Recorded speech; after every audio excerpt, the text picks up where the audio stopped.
Girls ಅಡ್ಡ ಕಡೆಯಿಂದ ಮತ್ತೆ ಹೊಸ ಸ್ಟಾಕ್ಸ್ ರಿಸೀವ್ ಮಾಡಿದ್ದೀವಿ. 1200 ರುಪೀಸಲ್ಲಿ A line kurtas A line sets ತೊಗೊಂಡ್ಬಂದಿದ್ದೀವಿ. ಇದು ಬಂದು 1200 ರುಪೀಸ್ಗೆ 3 ಸೆಟ್ಸ್ ಆಗಿರುತ್ತೆ. ಸೊ ಈ ಥರ ನೋಡ್ತಾ ಇರ್ಬೋದು, ಎ ಲೈನ್ ಪ್ಯಾಟರ್ನಲ್ಲಿ 44 ಲೆಂತಲ್ಲಿ ಬರುತ್ತೆ. ಟಾಪು ಬಾಟಮ್ ಎರಡೂ ಬರುತ್ತೆ. ಸೊ ಈ ಥರ ಟಾಪು ಬಾಟಮ್ 1200 ರುಪೀಸ್ಗೆ 3 ಕೊಡ್ತಾ ಇರೋದು. ಕಲರ್ ಆಪ್ಷನ್ಸ್ ಅಂತೂ ತುಂಬ ಬಂದಿದೆ.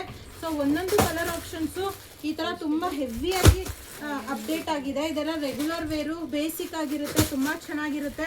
ಈಗಂತೂ ಸಮ್ಮರ್ಸ್ಗೆ ಈ ಥರ ತುಂಬ ಒಂದು ಕಂಫರ್ಟಬಲ್ ವೇರ್ ಆಗಿರುತ್ತೆ ಇದೆಲ್ಲನೂ. ನೆಕ್ಸ್ಟ್ ಬಂದು 1000ಗೆ 6 ಟಾಪ್ಸ್ ಬಂದಿದೆ. ಇದೆಲ್ಲ 1000ಗೆ 6 ಟಾಪ್ಸು ಕೊಡ್ತಾ ಇರೋದು. ಸೊ ಇದರಲ್ಲೂ ಕಲರ್ಸ್ ನೋಡ್ತಾ ಇರ್ಬೋದು, ತುಂಬ ಚೆನ್ನಾಗಿರೋದು ಅಪ್ಡೇಟ್ ಆಗಿದೆ. ಸೊ 1000ಗೆ 6 ಕೊಡ್ತಾ ಇದ್ರು, ಕ್ವಾಲಿಟಿ ಮೇಂಟೈನ್ ಮಾಡಿರ್ತೀವಿ, ತುಂಬ ಚೆನ್ನಾಗಿರುತ್ತೆ ಕ್ವಾಲಿಟಿ ಮಾತ್ರ. ನೆಕ್ಸ್ಟ್ ಬಂದು 1000ಗೆ 3 ಸೆಟ್ಸ್ ಟಾಪು ಬಾಟಮು. ಇದಂತೂ ಹೆವಿಯಾಗಿ ರನ್ನಿಂಗ್ ಇದೆ. ಸೊ ಅದರಲ್ಲೂ ಸ್ಟಾಕ್ ರೀಸ್ಟಾಕ್ ಮಾಡಿದ್ದೀವಿ. ಇದೆಲ್ಲನೂ ಒಂದು ರೀಸ್ಟಾಕ್ ಆಗಿರುತ್ತೆ. ಕಲರ್ಸ್ ಆಪ್ಷನ್ಸು, ಡಿಸೈನ್ಸು, ಪ್ಯಾಟ್ರನ್ಸ್ ಎಲ್ಲ ಹೊಸದಾಗಿ ಬಂದಿದೆ. ಈ ಥರ ಕಲೆಕ್ಷನ್ಸ್ಗೆ ಗಲ್ಸೆಟಾಗಿ ವಿಸಿಟ್ ಮಾಡ್ತೀವಿ. ಕೆಳಗಡೆ ಕೊಟ್ಟಿರೋ ನಂಬರ್ಗೆ ವಿಡಿಯೋ ಕಾಲ್ ಫೆಸಿಲಿಟಿನೂ ಇರುತ್ತೆ. ಆನ್ಲೈನ್ ಬುಕ್ಕಿಂಗ್ಸು ಮಾಡ್ಕೋಬೋದು. Thank you.